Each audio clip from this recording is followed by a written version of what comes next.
For day operations of light aircraft, the LZ size should be 1,000 feet long,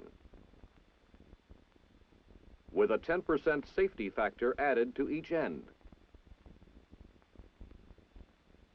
and 50 feet wide. For light aircraft night operations, the runway is widened to 75 feet for additional safety.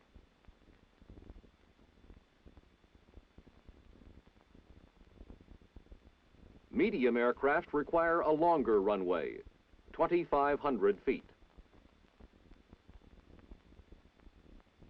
plus 10% for safety zones added at each end, and a landing width of 60 feet. For night landings, the width is increased to 80 feet.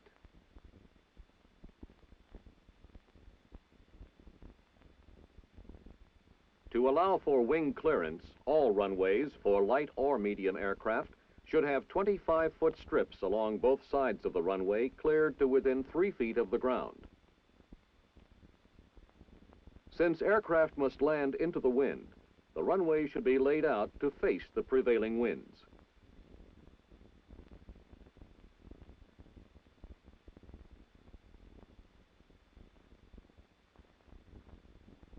For one approach landing zones, a sufficiently cleared area must exist to permit a level 180 degrees turn to either side of the landing zone, within a radius of 2 nautical miles for medium aircraft, like the C-123, or 1 nautical mile for light aircraft and special light aircraft like the U-10.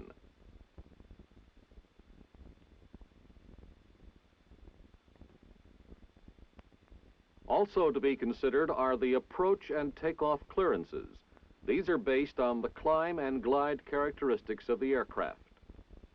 For light aircraft, the ratio is 1 to 20, 1 foot of gain or loss of altitude for every 20 feet of horizontal distance traveled.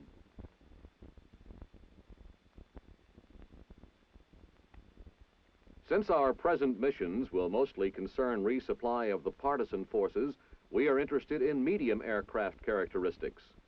The climb-glide ratio for this type of aircraft is 1 to 40. All heights of obstacles are computed from the level of the landing zone. Distances are computed from the nearest end of the landing zone. Approach clearances from the approach end of the zone, and takeoff clearances from the takeoff end.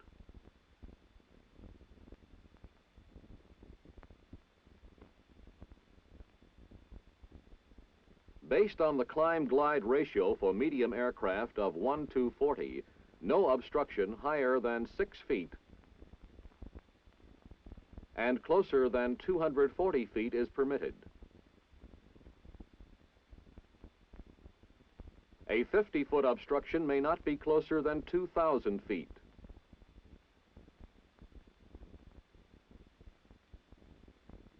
And a 500-foot obstruction may not be closer than 4 nautical miles.